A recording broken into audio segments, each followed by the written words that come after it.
कुछ राज ऐसे होते हैं जो सिर्फ किताबों में नहीं, दिल में छुपे होते हैं।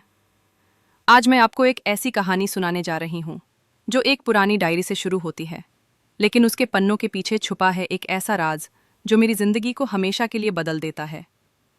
मैं हूँ आरिबा और ये मेरी सच्ची कहानी है। नानी की मौत के कुछ दिन बाद घर की सफाई करते वक्त मुझे एक पुराना संदूक मिला। उस संदूक में थी एक फटी पुरानी सी डायरी, लेकिन उसमें लिखा हर शब्द जैसे आग सी थी। 12 मई 1975। मेरा एक ऐसा राज है जो मैंने आज तक किसी को नहीं बताया। डायरी में एक औरत का जिक्र था, सलमा, और लिखा था, सलमा ने जो कुछ भी किया अपने बेटे को बचाने के लिए किया। कौन था वो बेटा? क्यों उसे छुपाया गया? हर पन्ना किसी पहेली की तरह था। और फिर एक तस्वीर, एक अनजान आदमी की तस्वीर, लेकिन उसकी आंखें जैसे मुझसे कुछ कह रही थीं। और पीछे लिखा था, ये है तुम्हारा असली। मैं घबरा गई। क्या मैं उस आदमी की बेटी हूं? मैंने कभी अपने पिता के बारे में कुछ नहीं सुना था। मां हमेशा चुप रही। अब जवाब सिर्फ उस डायरी में थे। डायरी में एक जगह का नाम था शाहपुर।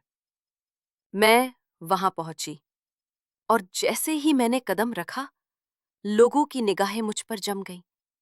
कुछ छुपाया जा रहा था, लेकिन क्या? वहीं मुझे मिले एक बुजुर्ग, चौधरी गुलाम। उनकी आंखों में डर था और लहजे में अफसोस। तुम सलमा की बेटी हो ना? तुम्हें यहां नहीं आना चाहिए था। मैंने कहा, पर क्यों? मेरा कसूर क्या है? वो बोले, तुम्हारे पिता को मार दिया गया था और जिन लोगों ने मारा वो आज भी जिंदा है। अब कहानी साफ हो रही थी।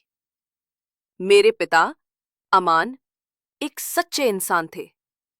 सच के लिए लड़े और मारे गए। डायरी में लिखा था, मलिक इफ्तिकार, शहर का सबसे ताकतवर जमींदार, जो असल में था एक हत्यारा। मैंने सबूत इकट्ठा किए, डायरी के पन्ने, तस्वीरें, तारीखें, गवाहियां। मैं चुप नहीं रही। मैंने ये सारे सबूत मीडिया को दे दिए और तब शुरू हुआ असली खेल। एक रात मेरे घर की घंटी बजी। एक सख्त आवाज आई, तुमने जो किया उसकी कीमत चुकानी पड़ेगी। मैं कांप उठी, लेकिन पीछे नहीं हटी। मैंने पुलिस को बुलाया, मीडिया को जगाया, और फिर अगली सुबह की खबर, मलिक इफ्तिखार गिरफ्तार। 30 साल पुराना हत्या का राज बेनकाब। शहर में हलचल मच गई, लेकिन मेरे दिल में सुकून था। आज भी वो डायरी मेरे पास है।